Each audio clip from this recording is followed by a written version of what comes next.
Hello and welcome back to the Transfer Flow. And on today's episode, Chelsea beat Liverpool, but how did the game show the Blues' evolution and Arne Slot's weaknesses? Plus, what's up with Mohamed Salah? Barcelona lose to Sevilla. Is this a fixable situation for Hansi Flick? And are they killing their youngsters? And then we have Frank Lampard's Coventry tearing up the Championship, plus a little bit of positivity for Everton. That's all on today's episode of the Transfer Flow. There are a few big matches this weekend. Chelsea versus Liverpool is the biggest in the Premier League. And Liverpool have slipped down to second now ahead of the international break after another league loss. These league losses coming either side of losing to Galatasaray in the Champions League. Now, expected goals, if you look at them in this, it's like 1 for Chelsea, 1.9 for Liverpool, something like that. It maybe looks a little bit better than the result does. But I don't know about you, Ted, but I did not find those numbers to be convincing. They did not make me think that Liverpool maybe deserved a better result in this game. So I think stats bombs were about 1 to 1.3, which felt closer to correct, much right? more accurate. Yeah. But the Esteval goal was like, I think maybe the only big chance as you would qualify it. And that came right at the end. So I feel like Liverpool did a pretty decent job with defending in this game, or Chelsea got in their way a lot. I think that's like a fairly fair way to look at it. And I think a lot of this season has been Slot trying to figure out, where does everybody fit? How do we place the literal best line-breaking passer that has ever existed at right back? My opinion, but like I'm like Trent looks different than everybody else that we've seen. Kimmich maybe that sort of type player as well. And then like, how do we make all these pieces fit together so that they're better than the sum of their parts? And as such, the first 5 matches of the season, it was like, oh, he's a genius. He's just done it immediately. It's perfect. All the results are great. And since that time, the numbers didn't look great in those first 5 matches, and everything seems to be catching up to them now. Yeah, and in this game, you're right. The defense kind of looks okay in this match. Like in the first half, they basically give up nothing except for the goal. I think maybe the difference in stats bombs numbers and the other numbers is that some of the other organizations are maybe counting the Szoboszlai chance, which looked like it got chalked off. But it felt like Liverpool just couldn't really produce much of anything. I think they had 2 shots in the entire first half. And then in the second half, they put up a bit more in attack, but they also gave up a bit more in defense. And so it feels like at the moment, they're not really capable of keeping it tight and creating chances against good sides. And at least part of what's going on, part of the story, has got to be Salah and Trent as a combination, right? I saw you post about Salah on Blue Sky, and I thought, I wonder if Ted's going to have the balls to post this on Twitter. But I remember a couple of weeks ago saying something like Salah's playing like shit now. And actually, this was one of his better games, at least in the underlying numbers. But he's got 1 non-penalty goal and 2 assists so far. He's down from like 0.9 expected goals and assists per 90 to 0.3. Shots have halved from 3.2 to 1.6. Passing into the penalty area down. Touches in the box have gone down from 9.5 per 90 to 4.7. Everything is down. And what was most interesting about this is, did you see what Cucurella said after the game? I did not. Tell me. He said, we know that Salah stays high to counter. So we were told that if we continue to attack our left side, their right side, that spaces would open up because they'd be shorthanded. And that is exactly what they did. That's how they manufactured. That's how he assisted the winning goal. But having Salah, do you think that it's Salah dropping off a little bit? I mean, he's 33. It would not be surprising. Or do you think it's the fact that Trent last season was basically able to magic the ball onto Salah's foot in space high up the field? I think there's a lot of that. And I think that Liverpool fans who used to bitch incessantly about Trent's defensive work rate now have sort of realized all the things that they literally could not see for themselves that he was doing for the team in terms of the attack, right? Yeah. So like there's always a trade-off with every footballer. Nobody is perfect. And especially as they age, they have to do different things because their bodies won't keep up the same work rate that it used to. Salah, for all of his incredible aging, he can only do so much, right? And he cannot be up and down the pitch a million times. They'd have to like balance him a little better. And they might do that in the future. I think what they've been trying to do is a lot of what they did last year which was keep them up high, allow them to counterattack with real pace. And then, Trent was able to get those passes through the spaces, right? Football tactically is all about control of space. How do you deny space to the dangerous players? And how do you create space for your own dangerous players? And in some cases, it's like, how do I create space on a set piece, which isn't much space at all, but gives us at least a little bit of chance to get something out of nothing, which is what some of the smaller teams are able to do in an underdog strategy. For Trent, he was able to bypass a lot of space with his passing. And when you have like a perfect pass that hits some super fast player in flight over and over again, and the timing's exactly right, that's an amazing concoction. And it lets teams play in a way that you can't necessarily do in the modern Premier League, because the defenses are so well structured and there's such good athletes that you can't do that anymore. So now that Trent's gone, we're seeing some of that passing ability mitigated. Not to say that the replacements aren't necessarily good. And Szoboszlai, Kim has a theory that Szoboszlai is probably a world-class right back. He just doesn't want to play there, which I think Liverpool might have to test that. The other thing they might have to test is like having Salah defend more and then working a little more through the thirds, but also realizing that they're going to have to sub him more, which then creates their own issues on that side of the attacking formation. I don't, there are like so many hot takes, and I don't think that Arne Slot's bad. I don't think he's a fraud. He came into the league and won his title in the first year. People don't do that, right? People that are actively bad, like it doesn't exist. And Klopp wasn't close to winning any of those titles in his last couple of seasons, really. It's not to say that they performed badly, but they weren't like at the tier that they were before in Liverpool's tier. Like they'd fallen off a bit. So I don't think that he's a fraud, but I think that he has inherited a lot of problems that take time to solve and might not immediately be solvable with the current mix of players. Yeah, and the thing is, I mean, with Salah, there are people asking if he should be dropped, and like the answer is kind of like, yeah, sometimes, but because he's 33, like not because he's bad. Like there's never been a time in his Liverpool career where he's really needed to take a back seat because he was out of form. But now he is this old and he's asked to hit top speed multiple times a game. You've got to accept the fact that he maybe can't play every minute to the same high standard he once did. Now, part of the issue here, I think, is Wirtz, which is like the use of Wirtz is a little bit perplexing. Obviously, he was dropped in this game, but also I think part of our rationale when they went and got Wirtz was you're paying an insane price, but that's because Wirtz can give you excellent, huge attacking output, but he can also run your team's progression game. Yeah. Well, he hasn't been handed the keys to do that yet. Correct. And it feels like that might be the way that they try and get around this problem, right?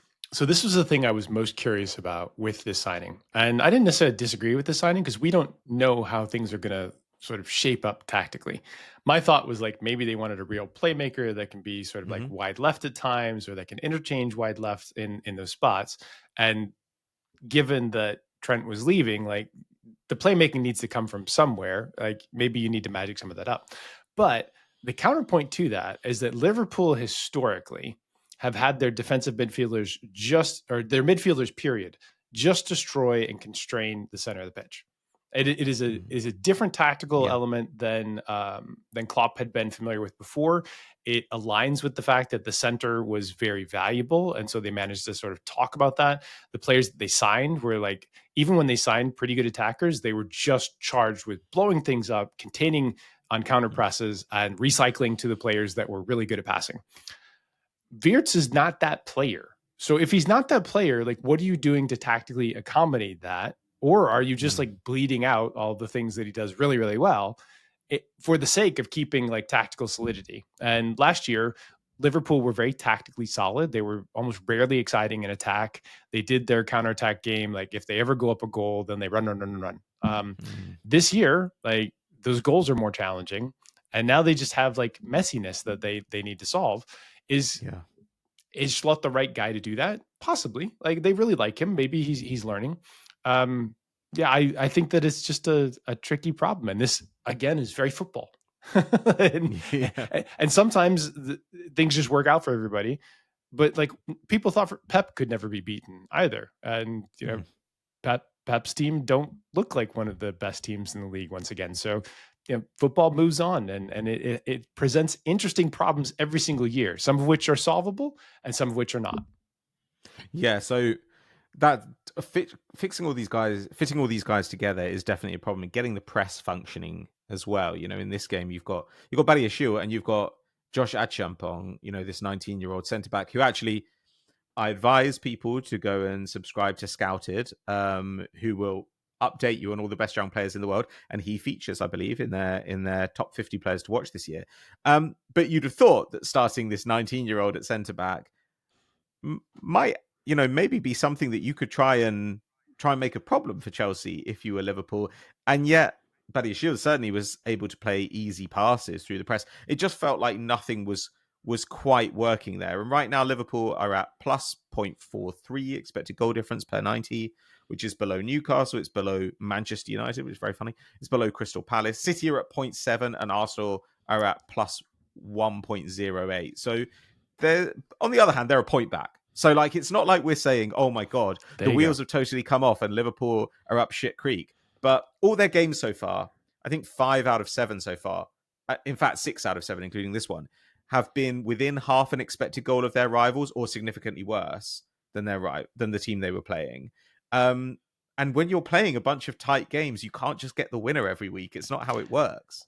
Did we not have this interaction with Liverpool fans like just 2 weeks ago? We're like, this feels like it's going to be much more of a dogfight for the title than it currently exists. And like Liverpool fans are flying high, and there's a lot of pushback on that. And I'm like, look, I'm just asking questions because like those numbers don't look like, hey, we're going to be free and clear for the rest of the season. And they had an easy run last season. It might have been the case if Arsenal had a little more health, or if things had been closer, there might have been more to fight for. This year, even though they went out on the initial 5 were awesome. Like now they're struggling a bit. They've come back. Arsenal look like they're good, just like we were talking about. It's not to say that we think Arsenal are going to win the title. It's to say that this looks like it's very competitive and probably going to stay this way for quite a long time. That's actually exciting. Like that gives you something to talk about. And we are not kind of a crisis of the week type podcast. Those are other podcasts, but we are going to ask questions even about the teams that are out front, because like if they don't look sustainable, you should probably point that out. Yeah, man. And now Liverpool have got Konate out. We don't know how bad it is. He was limping. City obviously have an injury to quite a key midfielder. Arsenal have an injury to quite a key midfielder. This is setting up for a really, really interesting title race with a bunch of difficult to play teams around the top few sides. So I'm intrigued to see how it goes. Shall we go from Liverpool to another excellent team who maybe are struggling to exercise control on their games right now? Is it Barcelona? One that looked like they were well out in front of things for a while and unstoppable and so much talent, and then just things started to come undone? Yeah. I mean, that could honestly apply to so many teams, but yes, it is Barcelona. Barcelona obviously have lost a second game in a row, which is nice. When we do a podcast last week that's just like, is there a problem with Barcelona? And then they if you haven't watched and listened to that, go back there. They said smart things, damn it. And they got thumped, man, by Sevilla. It was 4-1, and on expected goals it was 2.8 to 2.1 in Sevilla's favor, which is kind of staggering. So let me bump this. I've got access to the StatsBomb numbers. StatsBomb's numbers are actually 3.12 for Sevilla. So Barcelona gave up over 3 expected goals to a team in La Liga, which feels bonkers. They put up 2.42 on 16 shots, 6 shots on target to 8. So like Barcelona had more shots on target and 60-40 possession for Barcelona. But man, like when that Barcelona press does not work, like teams get at them. And I think really the Champions League last year against Inter showed them that like, it doesn't matter how old you are, just like keep the pedal down, because that's the best way to get a chance of opposing this team. And sometimes they'll brush you aside, but plenty of times they don't. And there are also the other issues around, their 17-year-old awesome midfielder that has to be shut down for weeks because he's still got a problem in his pelvis and was taking injections to continue to be able to play for them and Spain. And you're like, this is fucking 17. There are no 17-year-olds that should be taking injections to play. Like, take better care of your great players. This is dumb. Sorry. Yeah, man. And no, I think it's reasonable because like these guys, like Kubasi as well, like every week there's a teenager out there who is being kind of played into the ground for Barcelona. On the one level, it's cool. A bunch of these guys are getting minutes and they are developing really quickly and they're super, super talented. And actually in this game, the summer signing, Rooney Balgi, we saw him and he looked pretty fantastic in 20 minutes off the bench. But I saw the shot map after the game. We'll put it on screen if we can. And I thought, I had what I thought was a very clever thought about Kouassi, but in fact, everyone had it. And actually, when you watch the game, it's not all the shots are clustered in this particular zone, right? Kind of around the penalty spot. You never slightly see on this, Kouassi's by the way. Like, hopefully it's on the screen for you. You never see anything look like this.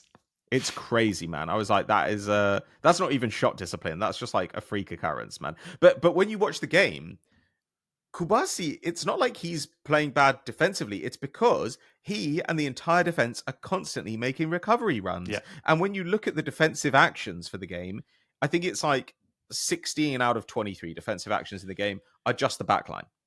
Nobody in midfield is doing a bunch of ball winning. Nobody in the front line is doing a bunch of ball winning. It is the back line making plays again and again and again.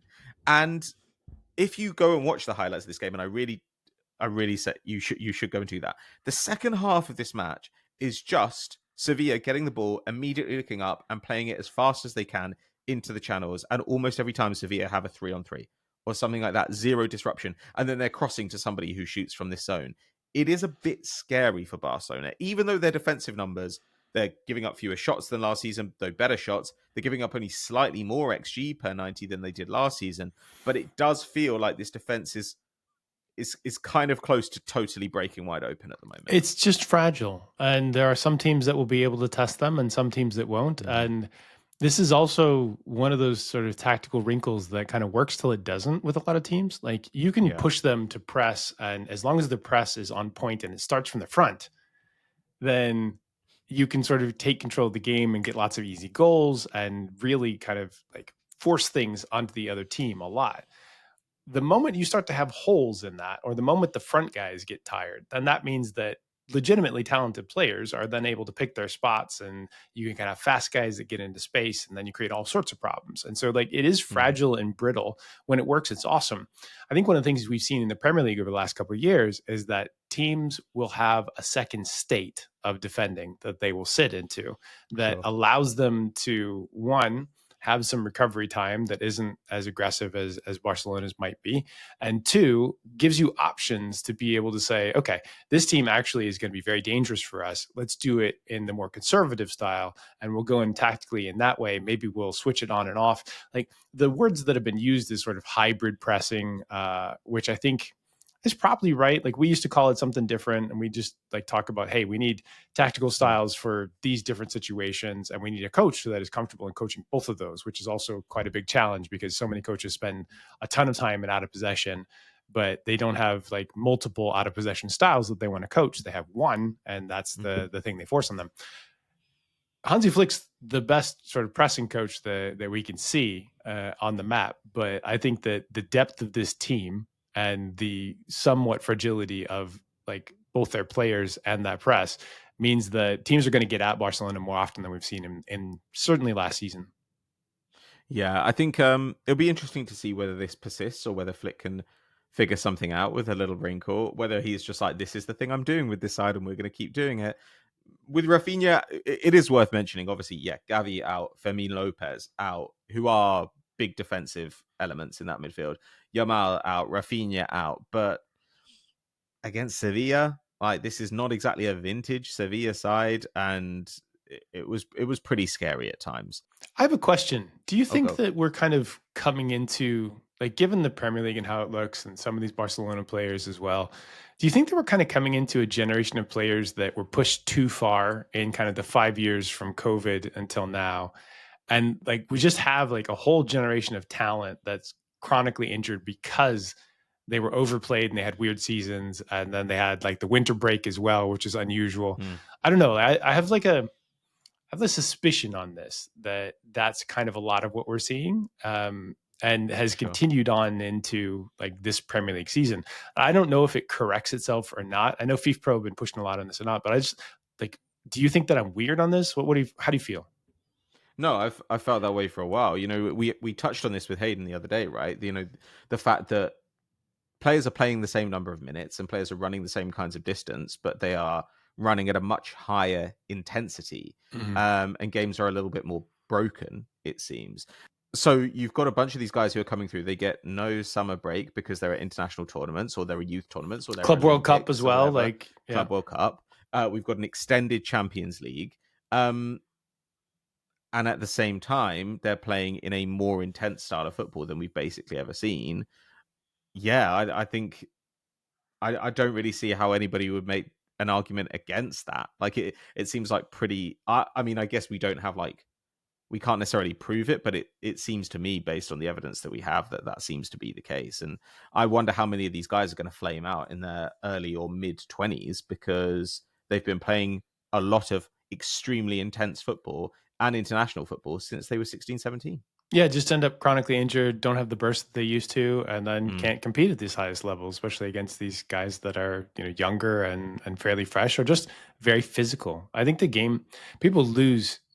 So the game used to be more physical in a way in that you get to Sure. kick the shit out of people, right? Like it looked like more Argentina, Uruguayan style. Like if you've ever scouted those leagues, by the way, they are painful to watch because people are in pain all the time and those dudes are tough. But it's not fun. It's not fun football to watch.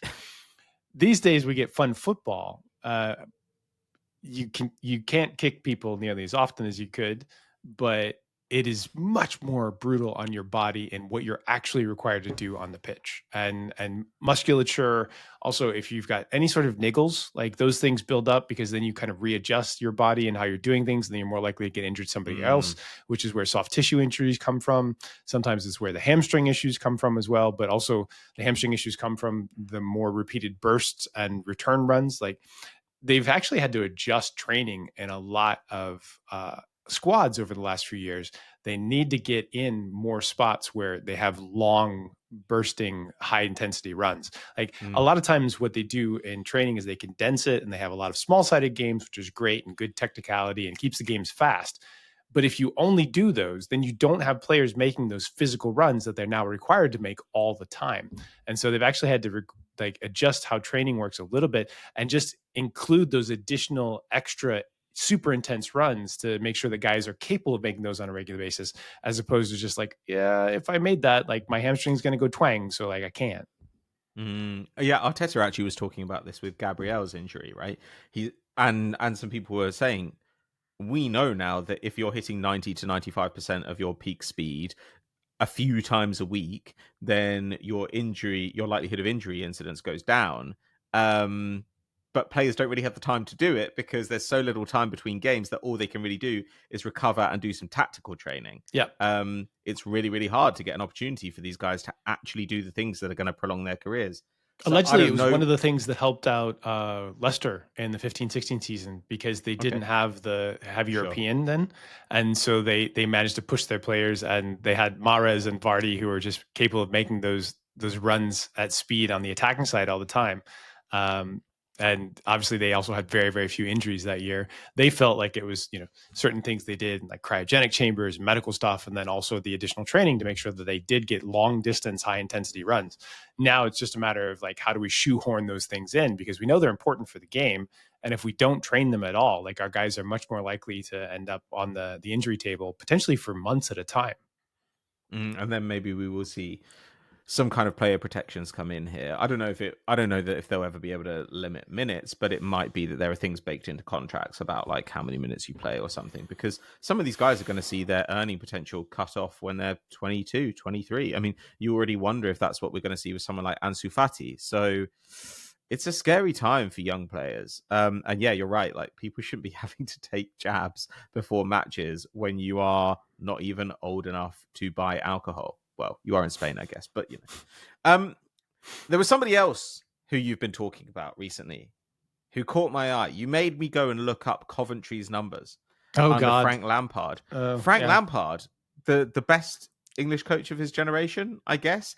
Coventry at top of the championship right now. It's very funny, by the way, that the team top of the championship can have 5 wins and 4 draws in 9 games. Like that is extremely championship. I love that league so much.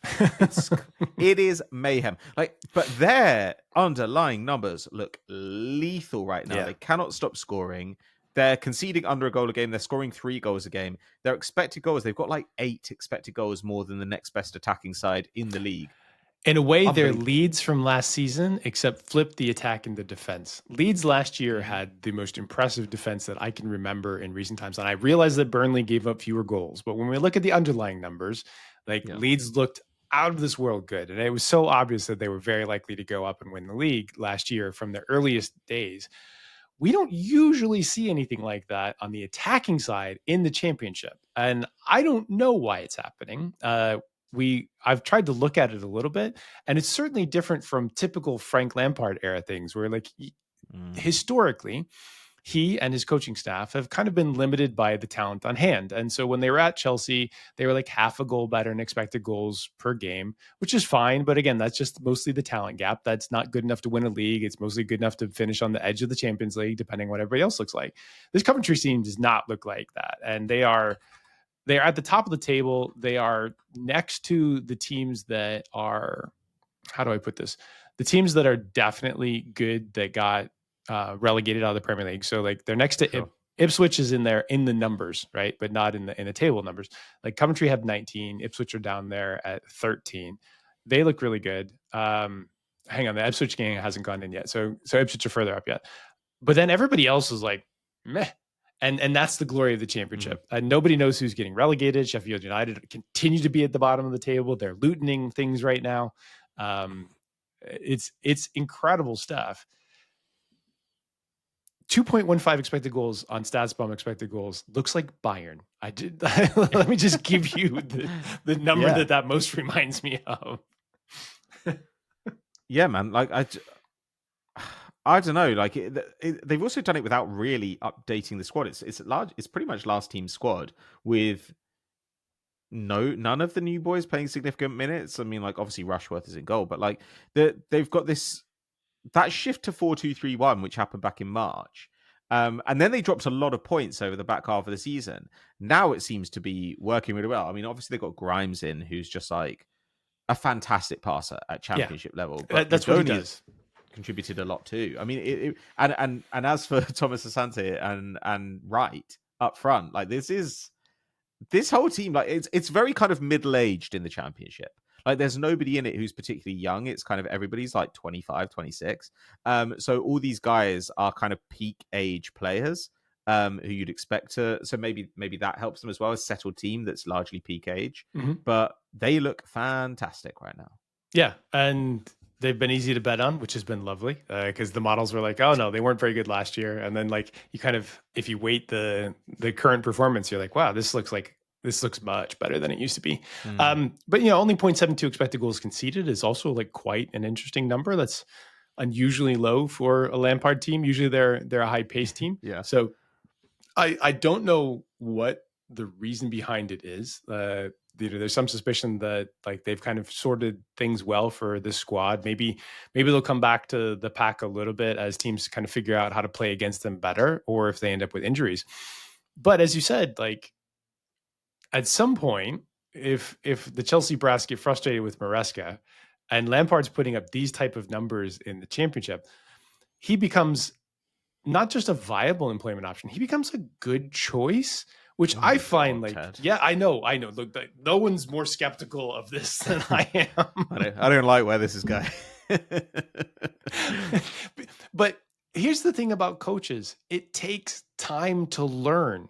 You don't just come out of a Champions League career and be like one of the great players of a playing generation and then understand how to coach it. Like maybe you do if you're Xabi Alonso, but even Xabi's having like some issues like figuring out things at Real Madrid with different. It takes reps is what I mean. So it's not just time, it's reps. How do we prepare for this match? How do I get my players to listen to me to do this? How do I adjust for this tactical thing that like we really need? This player's out. Can we still do the same stuff? How do I communicate with these players around their jobs and make sure that they want to do all of the hard work that it takes to be a professional footballer at the highest level? These are all different questions than they have had before. And in many cases, the great players can't explain how and why they were great because they didn't need to communicate at that level. They just did it. Sure. Yeah. We did it over and over again. So in the coaching space, one of the most important things is getting time to learn, and doing that at the top level just these days gets you fired very quickly because like if you're learning and other coaches are really good and ahead of you, like they will beat you up about it. But Lamps has had his reps now, and it might be the case where he and his coaching staff have figured out, like, yeah, okay, we've studied everything else. We went away, we had some time off, we came back. This is what we want to do, and possibly, he is in line for one of those big clubs, and obviously his former one. Should they need somebody in the future? But I would love to hear your anti-take on this. I don't really have an anti-take. It's just it's early. If he can maintain this, I will be impressed. Especially if he can maintain it in the back half of the season, I will be highly impressed. Yeah, it is such a difficult league. It's such a grind. There are a bunch of decent managers in there now as well, and like I will reserve judgment. Okay. He is being less perverted than he used to be, which I'm not sure that I like. Like, what the one thing that I always liked about Frank is that Frank is going to do some wacky shit. And this season he's not doing that much wacky shit, and I would say that he's straying further from God's light there. But still, look, if that's the way he wants to do it, then that's fine. I hang out with somebody who was a fixer for Premier League footballers for quite a while. And so when you said he's being less perverted, I did not know where this was going to go, but I thought maybe we were going to go back into those old Chelsea era stories. I think he just has regular Tory perversions, in his private life. I think he's just like, his perversion is like low taxes. Is there anything else that you want to hit before we get out of here? Because, City, are they boring and crap now? And is he getting fired again? So many questions. I mean, so many things are a litany of bad choices that then come back to bite people, either in the immediate future or in the in the future. I think one of the things I brought in the newsletter today that I was interested by, because I had not paid much attention to it, was the regression to the mean machine that is at Manchester United. And this is great to talk about because it fits exactly in our wheelhouse of what we've been discussing. So Manchester United look like slightly competent. They don't look bad so far this year. And given their league table position last year, like, you'd say they were bad. Now, they have wins against the two promoted teams, and they also have a win against a Chelsea team that I believe had a red card in the 5th minute, which, should be useful for you. But the thing that we got a lot of stick about, and some people don't like when we talk about like what the fans complained about, because they're like, oh, you should be beyond that. But we listen to the fans. So like literally we have to do that. The thing they got a lot of stick about was they had 2 players that they signed for we don't know about the wages, although that was probably too high, but certainly fees that were too high given their underlying numbers.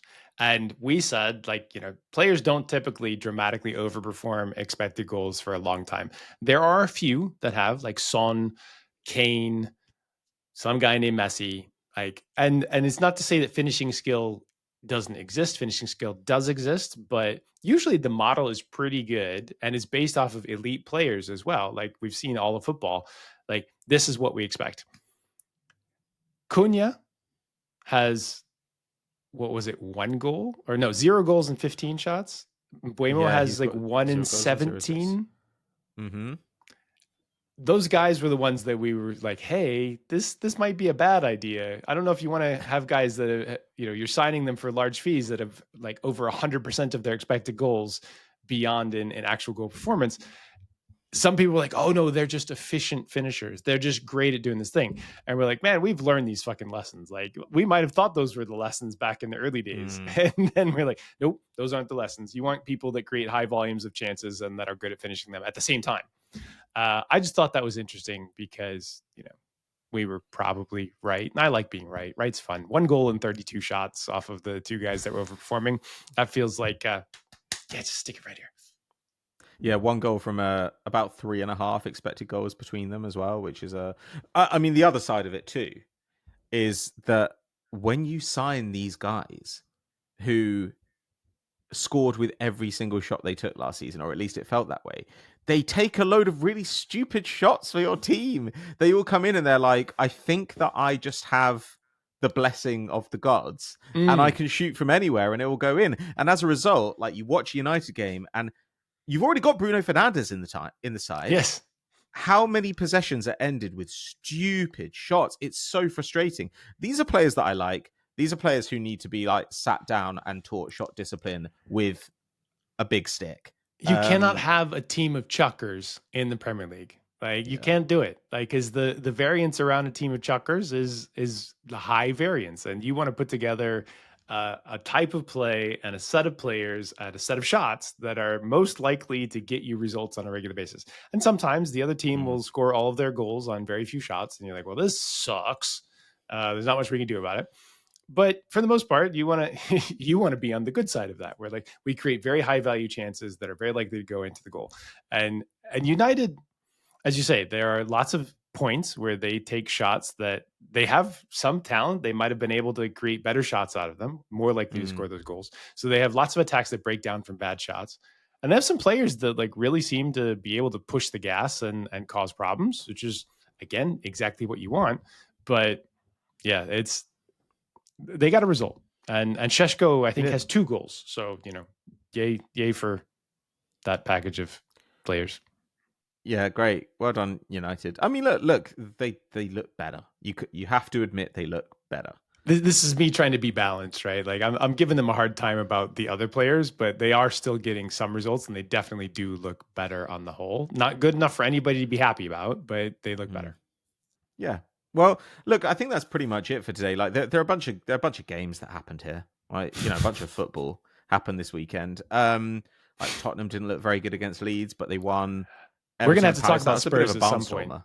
We got to talk Yeah, about we Spurs are. at some point, because like that they're now in Liverpool territory from 2 weeks ago, and the difference is that the Spurs fan base is like, this is great. Like we had zero expectations. This is awesome. Let's keep doing this. But also they're all a highly meltdownable fan base too. So at some point when the wheels start to come off, like it might get to the point where they actually get hope, and they're like, oh, we're just good enough to be like competitive. We're going to be right on the cusp of that Champions League spot. And then like the wheels come off and they regress to like, sort of mid-table performance. And then, then they'll all have their hearts broken. Yeah, I think if you're a Spurs fan and you feel a strange feeling in your chest and you identify it as hope, go and rewatch the Buda Glimt game, and that will kill it for you. But hope is not something that anybody who supports a North London club should feel. I think that's it. I am a bit worried for Ange, but fortunately he's got a really reasonable, chill boss to talk to about his job performance right now, so I'm sure that'll be fine. Don't Villa, sign though, Ange Villa looking up. mid-season. Villa have points. They've gotten back-to-back wins, six goals, 7 against. They're slow and grindy.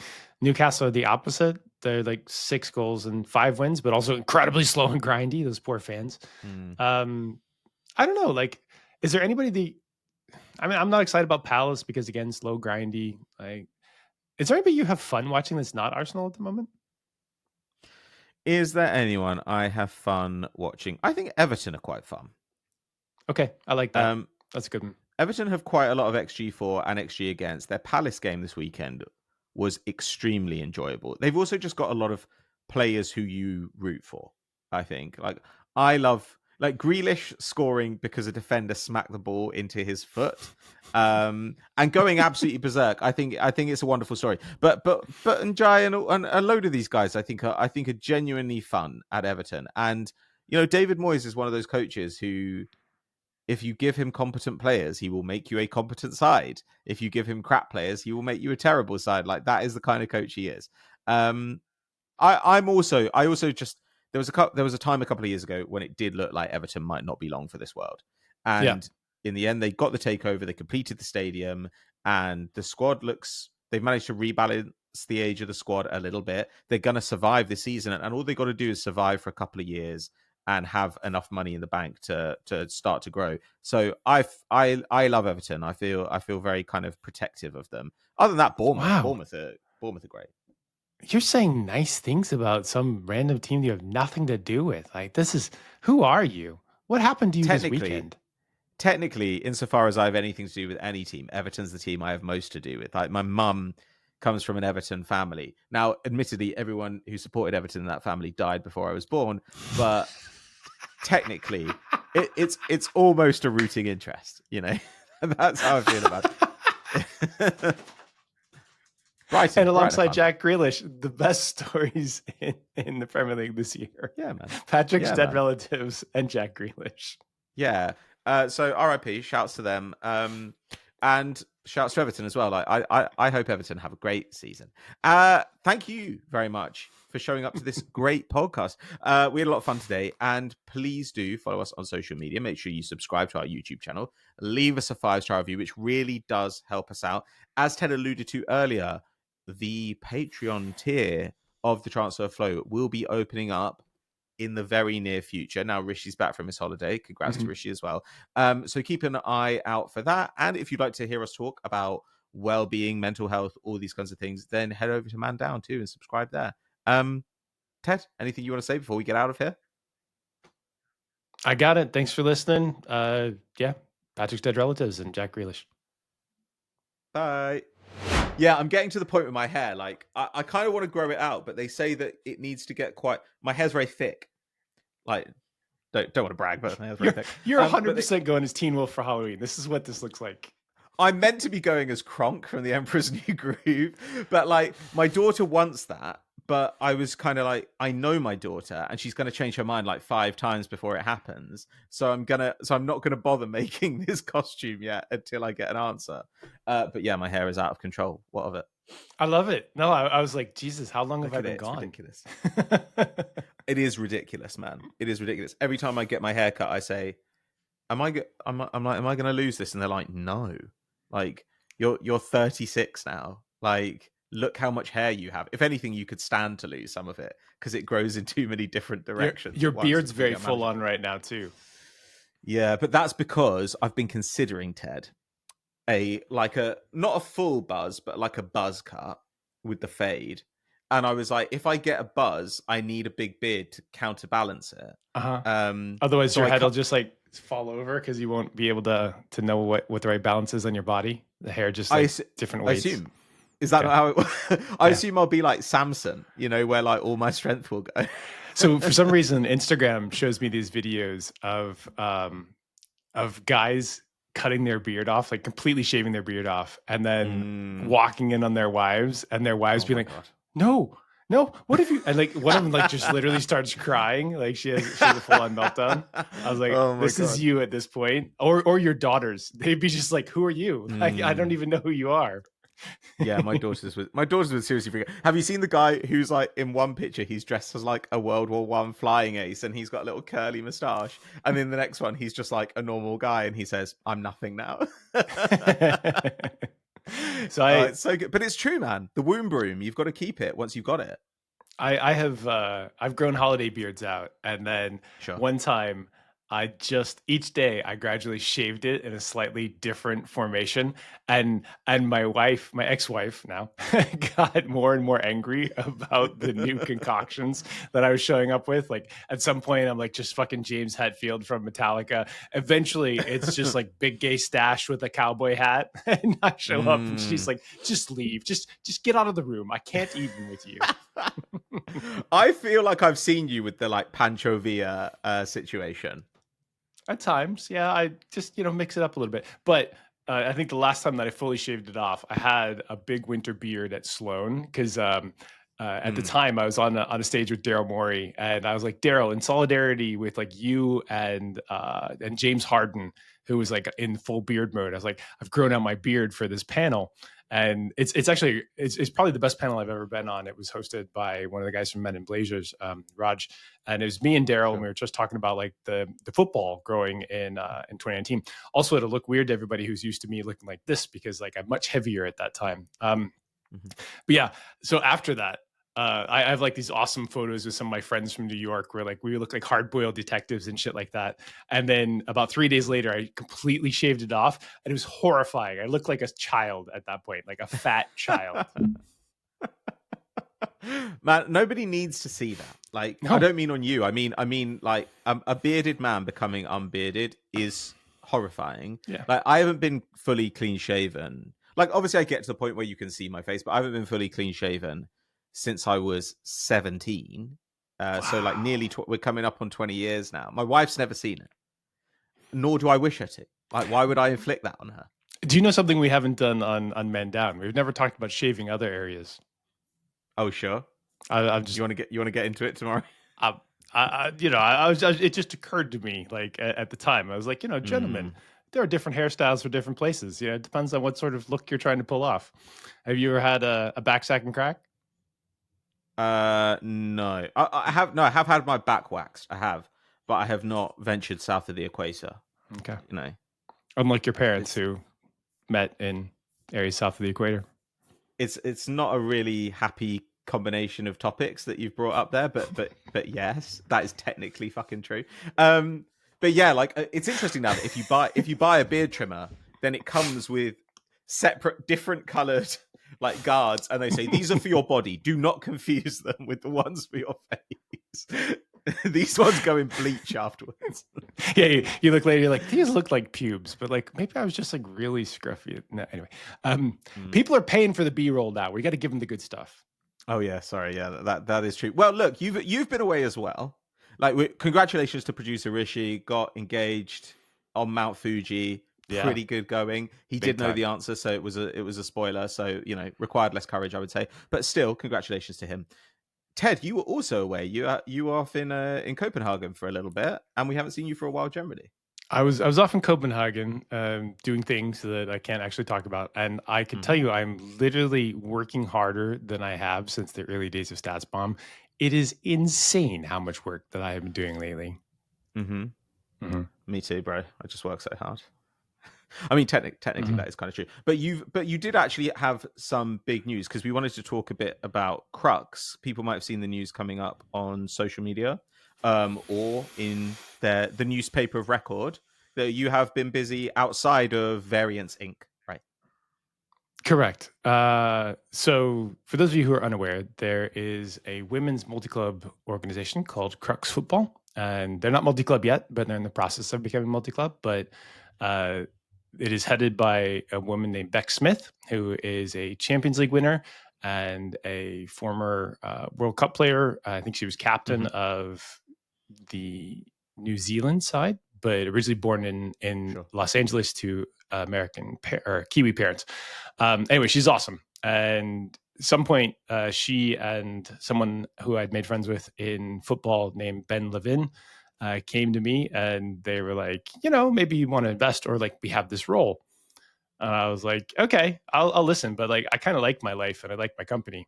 I'm like, well, we need somebody on the football side of this thing. It's like, okay, well, tell me more. So we chatted a little bit, and then I told them all the reasons they shouldn't hire me. And they were not convinced by your argument? Exactly. And so somehow I ended up as the strategic director of football for what is currently Montpellier women's football team, and will presumably have more football teams to come. And it's super exciting, and it's kind of intimidating, even for someone with my CV/resume and history of doing things, because there's just so much to be done. So yeah, that was kind of the big story behind last week. But the reason why Patrick and I wanted to talk about it is because oftentimes we have comments either in the newsletter or on YouTube that say, hey, tell us more behind the scenes football stuff. And sometimes we are literally NDA'd, where we cannot tell you about these things, or we can only talk about them after they've occurred.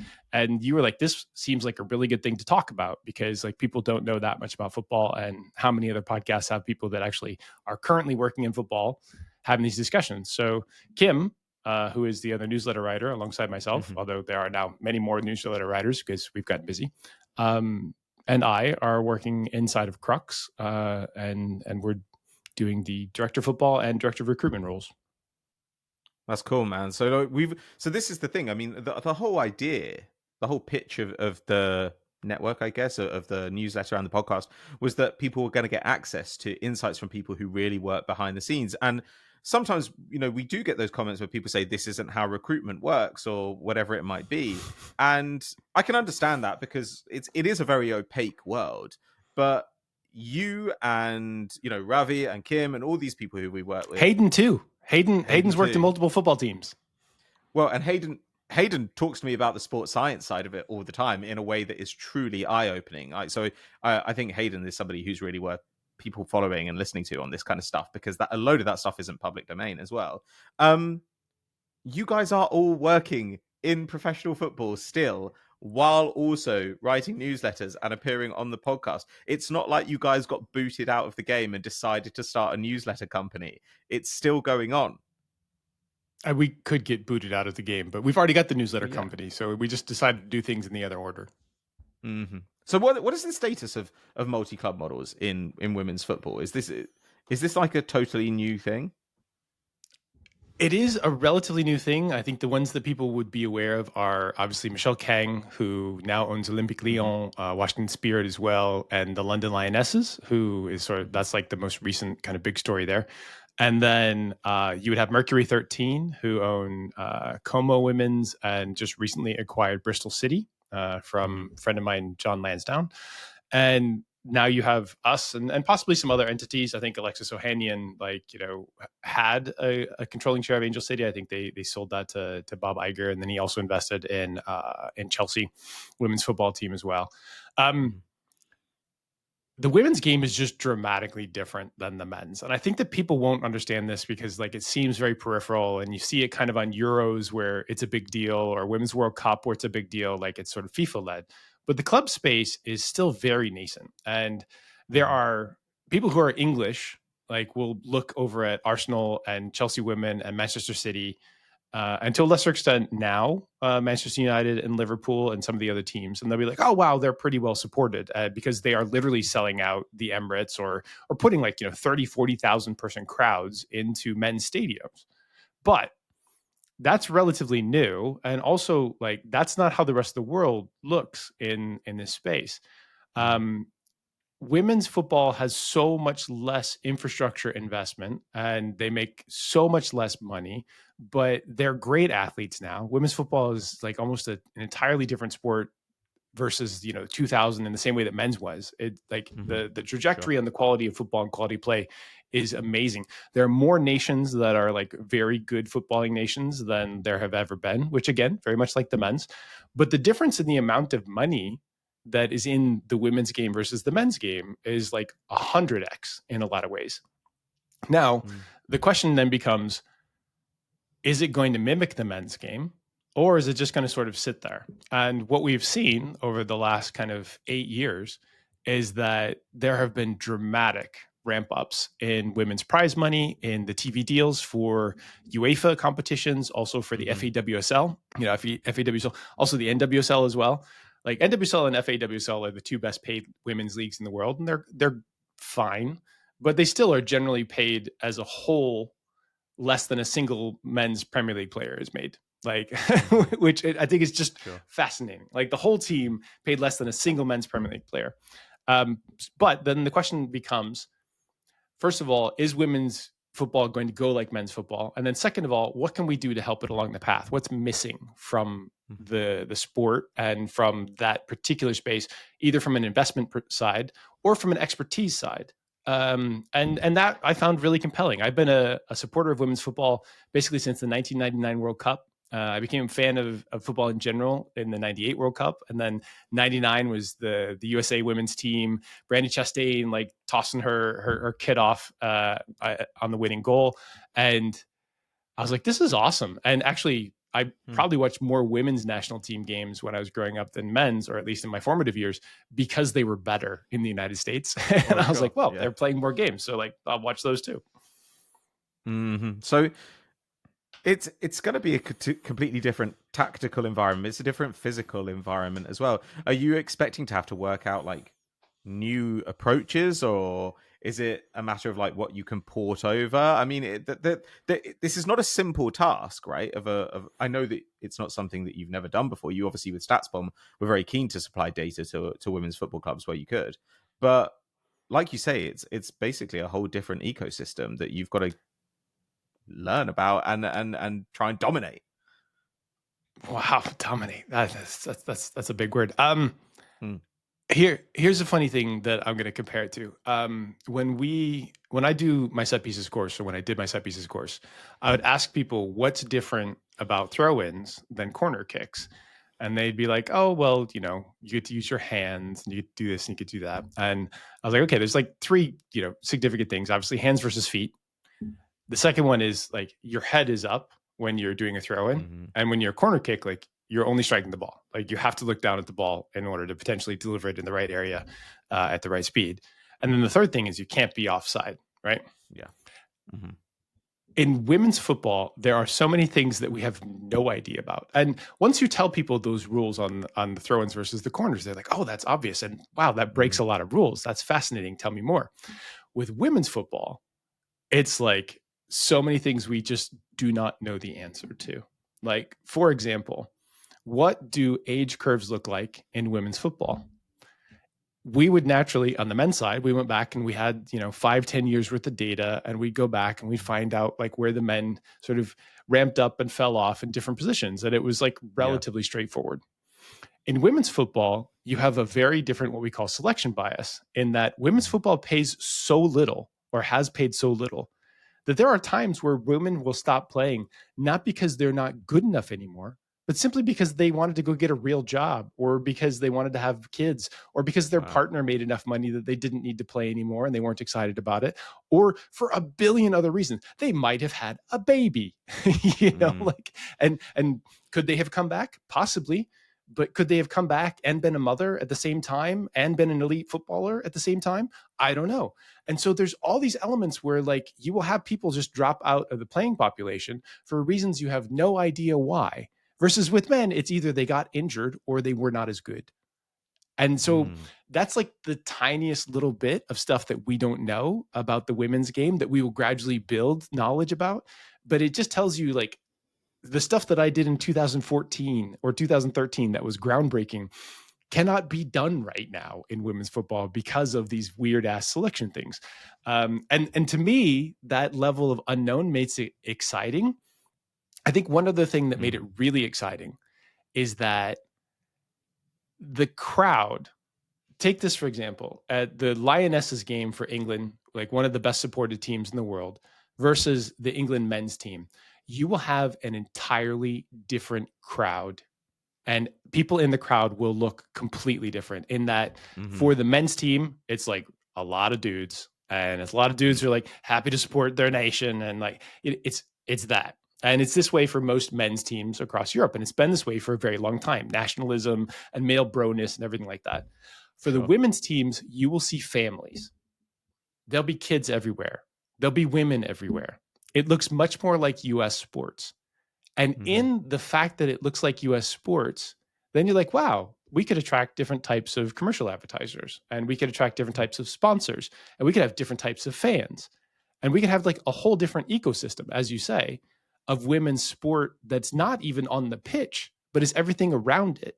I found that to be like really interesting, and not only a great investment proposition, but just a fascinating place to go spend some time and work. Because you and I have talked about over a Man Down, we've talked about here, like how would we like to see the world be different, and how do we think it could be different? Well, sport is a vehicle for change. This seems like a pretty good vehicle to be involved in. And so then found a founder and a CEO that I kind of believe in, and a lot of people believe in. And it's like, yeah, this seems like a great opportunity. Let's do that. This sounds cool, man. And I mean, look, maybe we're going to have to start covering Montpellier's women's team from week to week on the podcast, but we're going to be sharing you, at least for the time being. I'm still here. Yeah, I'm going to be here as much as I can. You mentioned that, by the way, and I think this goes back to a long-term set of requests that fans of StatsBomb and fans of my work and fans of you have kind of asked, like, when are you guys going to get a football team?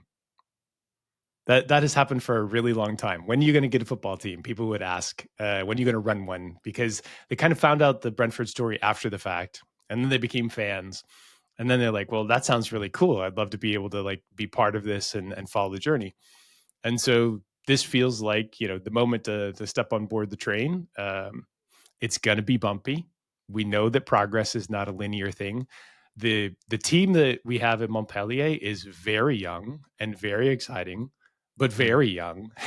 and anybody that's worked with like young footballers knows that can be a frustrating experience at times, as well as an exhilarating experience, especially with the talent. There's a lot of teaching involved. There's a lot of patience involved. And there's just so much learning that once you get on the ground, things hit you in the face as like, oh, This is not like a Premier League club. This isn't even Portakabin City in Brentford and Jersey Road. This is like one step different than that. It has so much potential, but also needs a million hours of work put into it by everyone involved. Mm-hmm. Well, we wish you good luck, man. Like it does sound super exciting. Like, and it's nice that you sound really excited to try and solve some of these problems. So yeah, alongside lots of other people. And, we've had people reach out from the footballing ecosystem like, hey, we should do a women's conference. Montpellier seems like a nice place to be in the spring. I was like, yeah, sure. that's true. I don't know if we have facilities for any of that, but it seems like a good idea.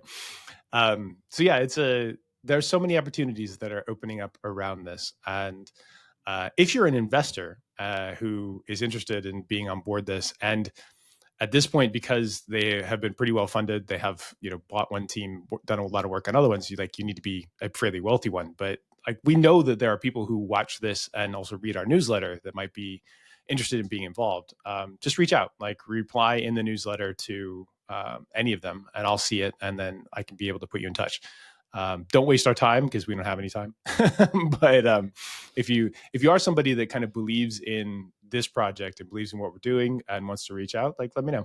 And eventually, at times, I may post job listings that are kind of via variants, but may touch on some of the stuff that we're doing with the clubs. Some of it will be multilingual, so that's always a big thing, and a lot of it is, once again, for like the millionth time, proving that you have the skills in public to be able to say, oh yeah, this person really knows what they're talking about. You should create a body of work. You should be able to link to your portfolio.